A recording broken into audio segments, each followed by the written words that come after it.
Huwag na. Ngingisay-ngisay na sa ano. Edit. Live pala, live. Hindi pala yung iba dyan, hindi pala marunong mga mag-edit. Puro lang live. O live. Tapos yung babae nakapulot ng cellphone na naging vlogger. Dati, kaboses ni Whitney Houston, naging Renz Berano na. Robin na! Tang ina nyo. Diba? Yun yung kadalasan na nakikita ko sa nila. O, kagaya nito. O, may isang vlogger na nagsimula nitong topic na to about kay Vico Soto at Robin Padilla. So, ginawa ng ano, sunod-sunod na. O, bakit? Kaya ganito.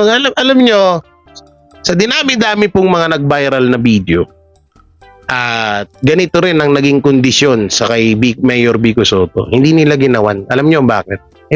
Walang bis dun eh. Ito, popular to eh.